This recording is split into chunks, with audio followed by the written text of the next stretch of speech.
हाय लोगोफोर नोंथांमोनखौ आंनि YouTube चेनेल सोरजि द क्रिएटिविटीआव बरायनानै लाग्रोनाय जालायबाय नोंथांमोननि थाखाय आं दिनै मोनसे गोदान भिडिअ लानानै फैदों बे गोदान भिडिअआनो जाबाय आसाम पुलिस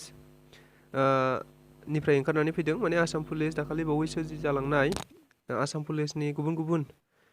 पस्टफोरनि जानाखि एप्लाइ बे एप्लाइआ जोबनानै थांनाय लोगो लोगो दिनैहाय मैया 8 जानुवारि खालि आसाम पुलिसनि जानाखि एग्जाम शेड्युल डेट एग्जामा माब्ला जागोन बबे पस्टनि एग्जामा माब्ला जागोन बेखौ फोसावनानै होनाय जाबाय गतिके एग्जामखौ सेबायानो खुंगोन एबा सेबानोनो खुंनायनि दायित्वखौ होनाय जाबाय बेनिखायनो नोंथांमोना आंनि भिडिअखौ सिगांनिफ्राय जोबजासिम नायलांबानो सोर मा पस्टआव एप्लाइ खालामदोंमोन बिथांमोना गावबागाव एग्जामनि जानाखि डेट बे एग्जामनि डेट आरो टाइमखौ नोंथांमोना मिथिनानै मोननो हागोन गतिके नोंथांमोना आंनि भिडिअखौ सिगांनिफ्राय जोबजासिम नायलांगोन होननानै आसा खालामनाय थाबाय थ' बिदिब्ला जोङो भिडिअखौ नायलांनोसै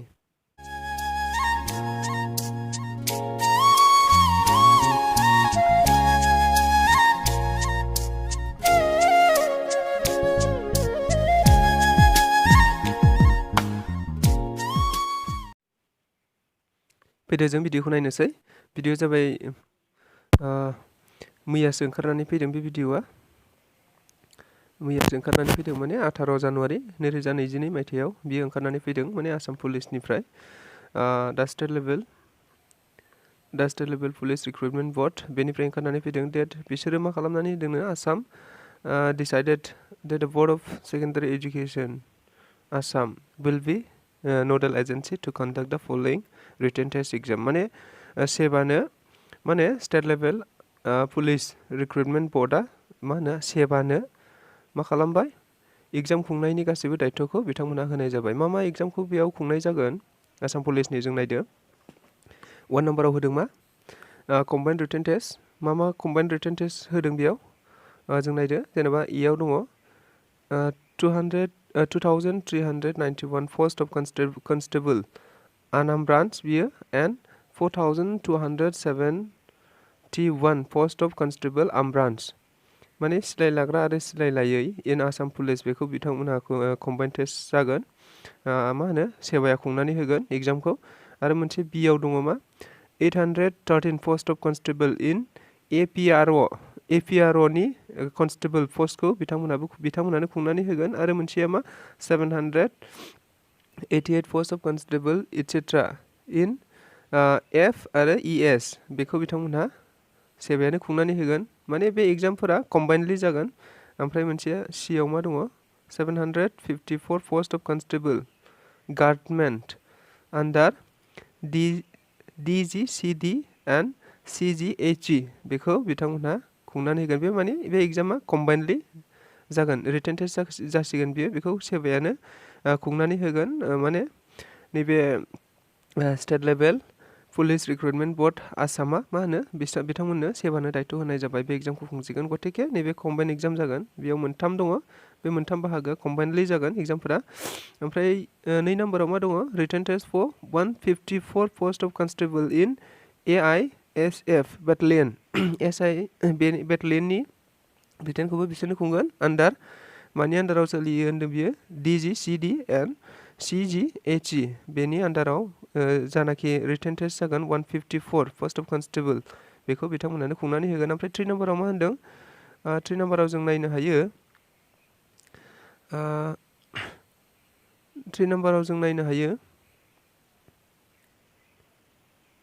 3 नम्बराव दङ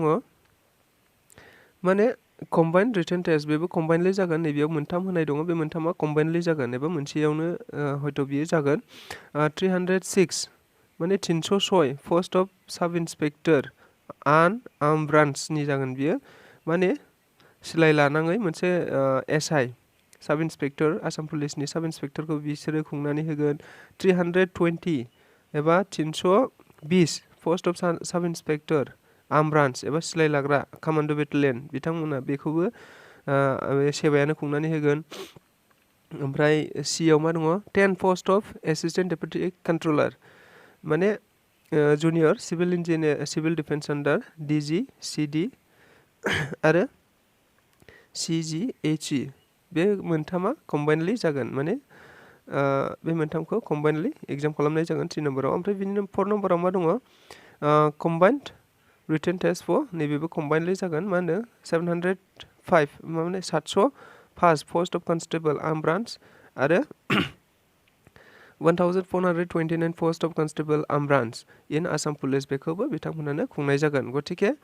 जोङो दायो नुबाय मा एग्जामफोरा आसाम पुलिसजों दाखालि ओंखारनाय जानाखि आसाम पुलिस एप्लाइ खालामनाय बेफोरो मा एग्जामखौ मा पस्टफोरखौ सेबाया खुंनानै होगोन बेखौ अलरेडि डिसाइड खालामनाय जाखाबाय आरो बेनि बिनुफोरा एग्जामखौ बबे जायगायाव कन्डाक्ट खालामनाय जागोन जेनेबा एग्जामा बबे जायगायाव जागोन बेबो होखानाय दं already venue of written test होनाय दं बेयाव माने all the written test shall be held in following 10 centres माने गाहायनि 10 सेन्टारफोराव एग्जामफोरा खुंजागोन except for the post of constable in बे आलदा जागोन दे 10 जायगाफोराव खुंजागोन माने एक्सेप्ट नैबेखौ गारनानै कनस्टेबल दङमोन ना मोनसे AISF नि आन्डाराव बेटालियन बियो कनस्टेबल दंमोन बे कनस्टेबलनि अनगायै गासिबो मा होनो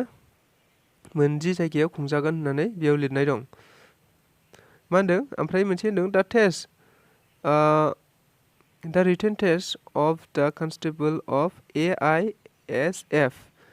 बे होनदों बेटालियना बे मोनसेल' जायगायावल' खुंजागोन होननानै बुंदों माने गुवाहाटियावल' बियो खुंजागोन माने नैबेखौ गारनानै AISF नि कनस्टेबलखौ गारनानै दोनथ'नानै बाद बाखि गासिबो नैबे गाहायाव होनाय 10 सेन्टारावनो खुंजागोन नाथायबा नैबे AISF कनस्टेबला गुवाहाटियावल' खुंजागोन होननानै बुंदों। मा सेन्टाराव खुंजागोन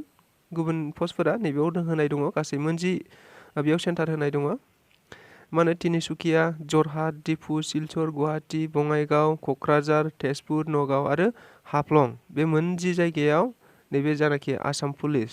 दा ओंखारनाय आसाम पुलिस रिटेन टेस्ट बे रिटेन टेस्टआ बे 10 जायगायाव खुंजागोन। बेनिबो माखासे होनाय दङ माने डेट शेड्युल माने माब्ला एग्जामफोरा खुंजागोन डेट शेड्युल माने रुटिन मा एग्जामफोरा मा टाइमाव एबा खुंजागोन बेखौ होनाय जादों नैबेयाव नायदो जोङो बेखौ नायबानो नुनो मोनो इयाव दङ 2391 पोस्ट अफ कनस्टेबल आनाम ब्रान्च आरो आर्म ब्रान्च बेयो मोनसे दङ आरो ओमफ्राय बियाव दङ 813 पोस्ट अफ कनस्टेबल इन एफ्र'नि जानाखि constable 788 post of constable etcetera बेफोर गासिबो नैबाव नायबानो नुयो जोङो बबे एग्जामफोरा सोर माखौ एप्लाइ खालामदोंमोन बेखौ नायबानो नुगोन बेयाव 2 एग्जाम जागोन गासै 2 एग्जामा A आरो B होनाय दङ नैबाव A आरो B होनाय दङ बे 2 एग्जामा माला जागोन होनदों 20 फेब्रुवारियावनो जागोन 20 फेब्रुवारि 2022 एबा बारा गोबाव गैलिया दिनैहाय जानुवारि 19 थांबाय बारा गोबाव गैलिया गतिके नोंथांमोनहा दानिफ्रायनो रेडि जाखादो 20 फेब्रुवारियावनो जागोन बियो माब्ला जागोन टाइम अफ एग्जामिनेशना मा होनो 11थानिफ्राय 1थानि गेजेराव जागोन फुंनि 11थानिफ्राय 1थानि गेजेराव जागोन जों नायनानै लादो गतिके नोंथांमोनहा दानिफ्रायनो रेडि जाखानांसिगोन। नेक्स्टआव थांनि जोङो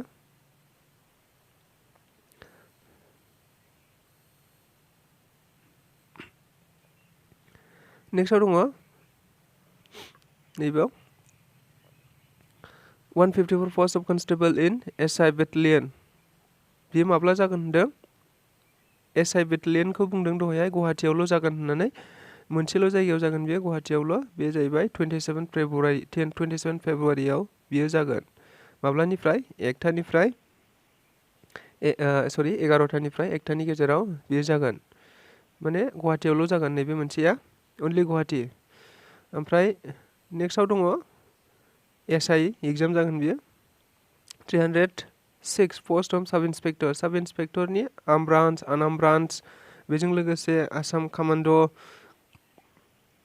पोस्ट एसिस्टेन्ट डेपुटि कन्ट्रलार बेयो मोनसे समावनो जाजोबगोन 24 एप्रिल गोबाव दङ बियो एसे 24 एप्रिलाव बियो जागोन सब इन्सपेक्टरनि सिलायलायै आरो एबा कामान्ड'नि जानाखि सब इन्सपेक्टर बेफोरो आसाम कामान्ड'नि सब इन्सपेक्टरनि एग्जामा नैबेयाव जागोन 24 एप्रिलाव खयथानिफ्राय 10टानिफ्राय 12टानि गेजेराव बियो जागोन। लास्टआव मा दङ 705 पस्ट इन कनस्टेबल बेबो मोनसे आसाम पुलिसनिमोन 705 पस्ट आनआर्म ब्रान्च आरो आर्म ब्रान्च जेरै 1429 post of constable in Assam Police बियो माब्ला जागोन बेबो 24 एप्रिलाव जागोन। गतिके माब्लानिफ्राय जागोन 2टानिफ्राय